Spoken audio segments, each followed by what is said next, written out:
نحمدہ و نصلی علی رسولہ الکریم اما بعد فاعوذ باللہ من الشیطان الرجیم بسم اللہ الرحمن الرحیم. حاضرین و سامعین اکرام السلام علیکم ورحمۃ اللہ وبرکاتہ. پروگرام الدین الخالص کے ساتھ ہم حاضر خدمت ہیں اور اس وقت ہمارے ساتھ معروف دینی اسکالر مفتی محمد اسحاق صاحب تشریف فرما ہیں.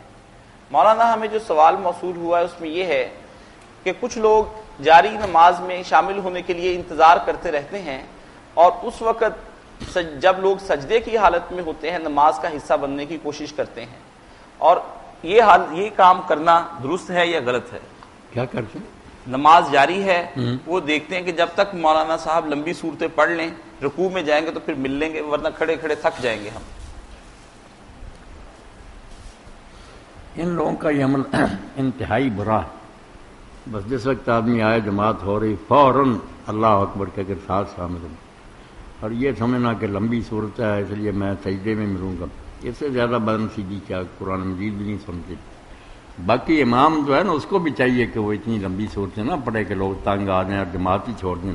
جی حضرت معاذ بن جبل رضی اللہ تعالیٰ نے سورہ بقرہ شروع کر دی فجر کی نماز میں, تو ایک آدمی جو سارا دن اونٹ چلاتا تھا نا وہ پھر چھوڑ کر ہی چلا گیا عشاء کی نماز, اور بعد لوگوں نے کہا کہ یہ منافق ہے جس کو قرآن نہیں اچھا لگا, تو وہ رسول اللہ کے پیش ہوا. اس نے کہا سارا دن اونٹ ہانکتے ہیں, تھکا ماندہ ہوں, انہوں نے اتنی لمبی صورتیں شروع کر دی, میں چھوڑ کر اپنی الگ پڑھ کے جب مجھے منافق کہا.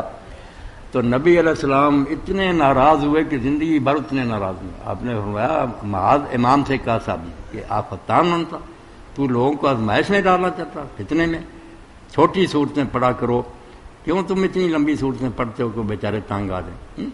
تو امام بھی خیال کرے مقتدیوں کا, مگر لوگوں کو بھی نفرت نہیں کرنی چاہیے. کلام پاک جو ہے جتنا سنا جائے بابرکت.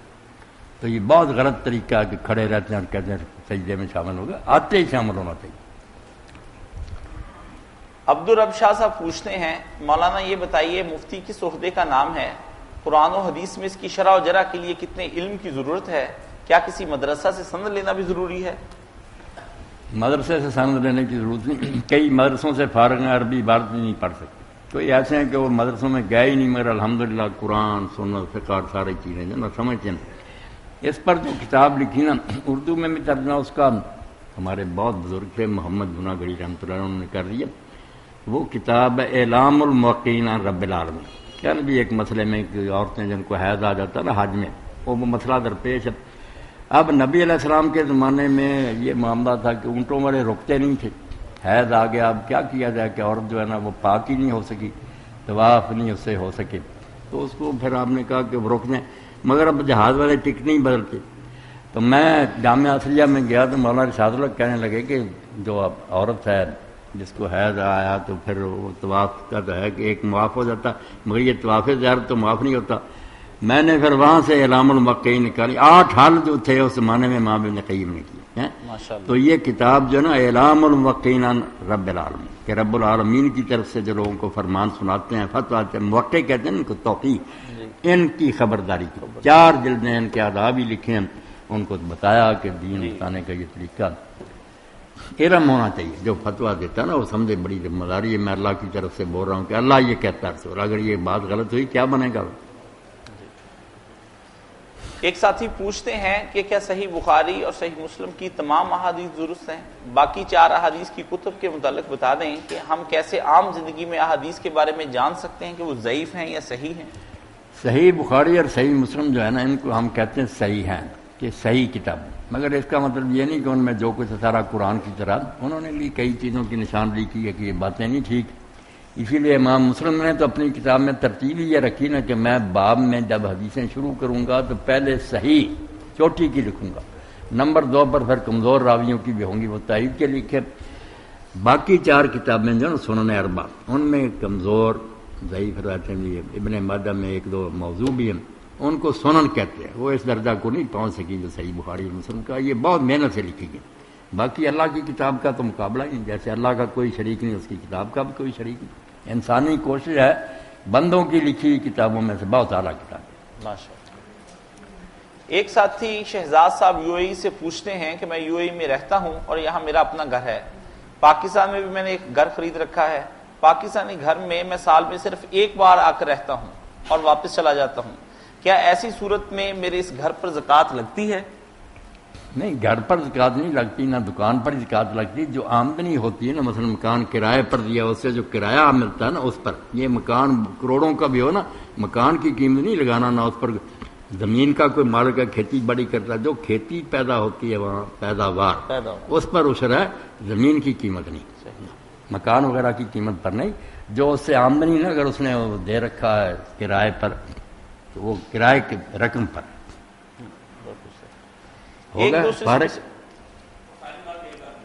ایک دوست پوچھتے ہیں کہ حضرت ابوبکر صدیق رضی اللہ تعالیٰ عنہ کا عقیدہ تھا کہ رسول اللہ صلی اللہ علیہ وسلم اپنی قبر میں زندہ ہیں. انہوں نے وصیت بھی کی تھی کہ جب میں فوت ہو جاؤں تو میرا جنازہ حضور کے گھر کے دروازے پر لے جانا، دروازہ کھل جائے اور سرکار اس کی اجازت دے دیں گے، اس کا مطلب مجھے وہیں دفن کرنا ورنہ مجھے واپس لے جانا.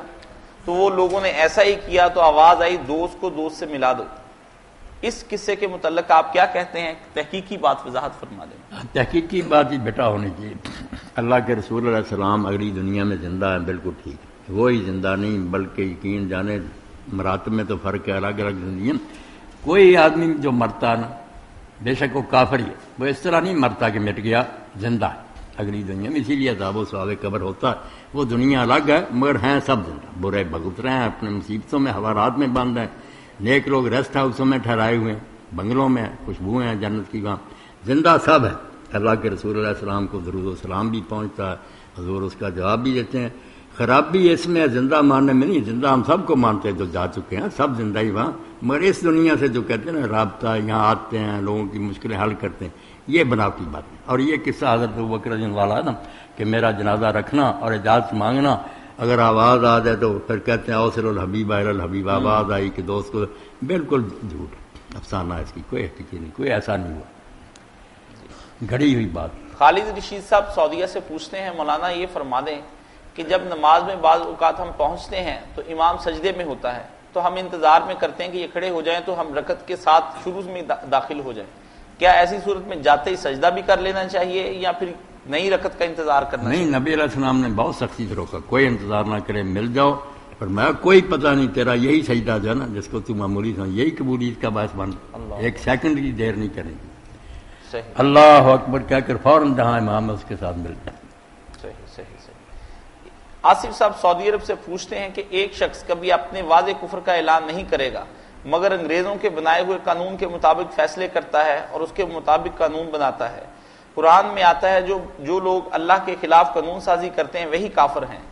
آپ جیسے لوگ ان لوگوں کو اپنی علمی چالاکیوں سے طویل فراہم کرتے ہیں اور ان کے لیے گنجائشیں نکالتے ہیں. اس وقت آپ کی توحید اور رب کے نظام کی خلافت کی باتیں کہاں چلی جاتی ہیں؟ میری دعا ہے اللہ تعالیٰ آپ کو ہدایت عطا فرمائے. آمین آمین. ہمیں بھی دے، آپ کو بھی دے، سب لوگوں کو اللہ ہدایت دے، راہ راست پر رکھے. مگر یہ جو ہے نا کہ حاکم جو ہے نا شرعی قانون نہیں چلاتے. آیت پڑھ دیتے ہیں وَمَن يَحْكُم بِغَيْرِ فَأُولَٰئِكَ هُمُ الظَّالِمُونَ کافرون فاسقون. یہ آیتیں ساری پڑھے نا، ٹھیک ہے قانون سب کے لیے، مگر اتری یہودیوں کے لیے. دعا سارا بیان اللہ تعالیٰ نے یہود کا کیا کہ تورات جیسی کتاب دی، اس میں یہ قانون تھے، یہ اس کے مطابق فیصلے نہیں کرتے. مسلمان جو اللہ کے رسول پر ایمان رکھتے ہیں نا، اندر کا فیصلہ تو اللہ ہی کرے گا کون رکھتا ہے. یعنی جو کلمہ پڑھتا وہ اگر ایسا گناہ کرتا نا، شرعی قانون نہیں چلاتا، تو اس کو کافر اس وقت ہی کہیں گے. اگر وہ صاف ہی انکار کر دینا قرآن کوئی خدا کی کتاب نہیں، نام ہے کافر. پھر اگر مانتا ہے، احترام کرتا، بیچارہ کہتا ہے حالات ایسے مجبور ہوں، تو جیسے اور گناہ ہم کرتے ہیں زنا شراب وغیرہ، ایسا ہی گناہ. یہ تعویل کو ہم نہیں کرتے. ابن عباس رضی اللہ تعالیٰ نے کہا کہ جو ایسے ہے نا حاکم، ان کو اگر وہ قرآن حدیث کو مانتے ہیں ویسے عمل نہیں کر رہے، تو جیسے ہم بھی کئی چیزوں پر عمل، گناہ گار کہو، کافر نہ کہو، فاسق ہیں، گناہ گار. جو اعلانیہ کہہ دے بے دین، ایسا کمیونسٹ وغیرہ، کیا ہے قرآن اور کیا ہے نبی، پھر کافر ہے. ایک صاحب پوچھتے ہیں کہ آپ نے کلپ میں کہا ہے کہ جانوروں کی تصویریں بنانے یا ویزا کرنے میں کوئی گناہ نہیں ہے، لیکن وہ کون سی تصویر ہے جس کے بارے میں حدیث میں آتا ہے کہ وہ رکھنے پر وہاں نماز نہیں ہوتی، اور کس نسل کا وہ کتا ہے جس کے ہونے پر رحمت کے فرشتے نہیں آتے؟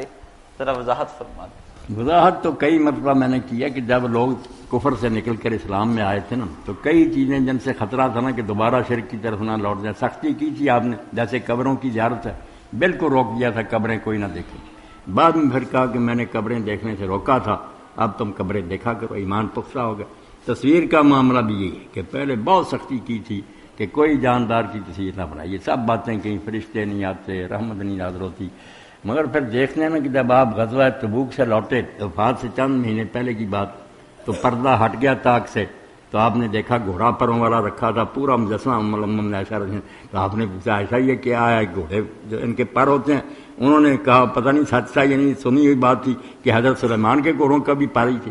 تو آپ ہنس کر چپ رہے، یہ نہیں کہا کہ ایک بت بنا کر کیوں رکھا ہوا، اس کو جائز رکھا۔ اور بچیوں کے کھلونے بھی جائز کیے کہ بے شک وہ گڑیا کیسی بنی سچ مچی مجسمے ہوں، بچیاں چھوٹی کھیل سکتی ہیں، لعب کہتے ہیں۔ تو اجازت دی ہے نا، یہی بات ہے سید صاحب کی نے لکھی کہ پہلے سختیاں بہت تھیں، مگر وہ زیارت قبور کی طرح جب لوگ توحید میں پختہ ہو گئے کہ کوئی نہیں ان تصویروں کو پوجے گا، پھر نرمی بھی کیا۔ ایک دوست یو کے سے پوچھتے ہیں کہ جنت البقیع میں جو آدمی دفن ہو جاتا ہے کیا وہ سیدھا جنت میں جائے گا؟ اس کی وضاحت فرما دیں۔ عموماً ہمارے ہاں یہ باتیں سنائی جاتی ہیں کہ یہ حدیث بھی ہے۔ ایک تو مکہ اور مدینہ کے قبرستان کو جو لوگ جنت کہتے ہیں نا، جنت المالا، جنت البقیع، یہ محاورہ بالکل غلط ہے۔ جنت ان کو کہیں نہیں کہا گیا، نہ یہ دین میں کہیں آیا۔ ہم مدینہ شریف کی طرف سفر کر رہے تھے، مرے بابو ہم میں سے کسی نے کہہ دیا جنت البقیع، اب وہ ڈرائیور تو مصری، اس نے طرز کے طور میں کئی بار جنت جنت جنت کا ٹھٹھا کیا اس نے کہ یہ کیسے جاہل لوگ ہیں، کیوں جنت کہتے ہیں؟ جنت کوئی نہیں کہا کسی نے، اس کو بقیع ہے صرف، پورا نام بقیع الغرقد ہے۔ غرقد ایک درخت ہوتا ہے، وہ وہاں بہت تھے، ان کی جھاڑیاں تھیں، اس لیے بقیع الغرقد، بقیع جھونڈ، جہاں کسی درختوں کے نا جھونڈ ہو، تو بقیع کا معنی یہ جنت نہیں۔ نہ یہ کوئی گارنٹی ہے کہ جو وہاں دفن ہے عبداللہ بن ابی سارے منافق وہاں ہی دفن ہے، کیا جنت کو انہوں نے جانا؟ جنت ایمان اور عمل سے ملنی ہے۔ جی، ایک ساتھی بابر رسول صاحب یو کے سے پوچھتے ہیں، میں نے اپنی بیوی کو طلاق دی، پھر رجوع کر لیا، ایک دفعہ دوبارہ جھگڑا ہوا تو طلاق کے کاغذ پر لکھ دی، بعد میں وہ کاغذ پھاڑ دیا، پھر 3 طلاقیں لکھی اور ہر ایک کے سامنے دستخط کیے، ایک دوست کو گواہ بھی بنا لیا۔ اس نے کہا یہ طریقہ درست نہیں، بتایا کہ ابھی 1 طلاق لکھو، پھر دوسری دوسرے مہینے کے بعد، اور پھر تیسری تیسرے مہینے کے بعد۔ یہ میں نے کام 2 افراد کے سامنے کیا، لیکن 10 دن کے بعد پھر صلح ہو گئی۔ میں نے آپ کی تقریر بھی سنی، سورہ بقرہ بھی دیکھی، احادیث بھی دیکھی ہیں، مجھے رہنمائی فرما دیں میرا یہ رجوع درست ہے یا غلط ہے، میں پریشان ہوں۔ کیا کیا اس نے؟ پہلے طلاق دی، رجوع کر لیا؟ ہاں جی، پھر اس نے اور طلاقیں دیں تو انہیں کسی دوست نے بتایا یہ درست نہیں ہے، اس نے اس طلاق کو طلاق نامے کو ہی پھاڑ دیا جو سادہ پیپر لکھا تھا۔ پھر تیسری دفعہ اس نے طلاق نامہ لکھا اور ہر ایک کے سامنے دستخط بھی کیے اور ایک دوست کو گواہ بنا لیا۔ پھر ایک اس دوست نے اسے پھر کہا کہ یہ بھی ٹھیک نہیں ہے، بلکہ الگ الگ طلاق لکھو اور اسے بھجواؤ۔ پہلی طلاق کے بعد رجوع کیا، دوسری طلاق دی وزینہ لکھا یا پھاڑ دیا، ان کے بعد بھی رجوع کر کر کے دیتا رہا یا نہیں بغیر اس کے بار بار پھر صحیح کر کے لکھتا رہا، بار بار کہ صحیح طریقے سے طلاق ہو جائے۔ بس میرا پھر آپ لوگ سن لیں کہ ایک طلاق کے بعد نہ، جب تک آدمی رجوع نہیں نہ کرتا یا وقت گزریا دوبارہ نکاح نہیں کرتا، اس کو طلاق نہیں دے سکتا۔ صحیح، یہ کہتے ہیں نا مہینے کے بعد، یہ بھی فراڈ بنایا ہوا، کیا ہے ایک عورت کو طلاق دی ہوئے عدت گزار رہی ہے، اس کو طلاق دینے کا کیا؟ تو وہ تو بیوی نہیں، آپ واپس لیں، یہ گہرا مسئلہ جو آپ سب سمجھیں کہ ایک طلاق دی ہے، بیوی نے عدت گزار رہی ہے، اس میں یا رجوع کر رہے ہیں یا گزر بھی گئی دوبارہ نکاح کرنے، اس کے بعد کبھی ناراض ہوں گے نا پھر دوسری طلاق دے سکے۔ اگر اس کو پہلی طلاق کے بعد ہی آپ نے رجوع نہیں کیا، چل رہی نا وہ، آپ بے شک جتنی مرضی لکھتے رہیں وہ پہلی رہے گی، یہ باقی والی سب فضول الزام ہے۔ اسی کے ساتھ ہم آج کا پروگرام ختم کرتے ہیں انشاءاللہ العزیز۔ اگلے پروگرام تک کے لیے اجازت دیجیے، وآخر دعوانا ان الحمدللہ رب العالمین۔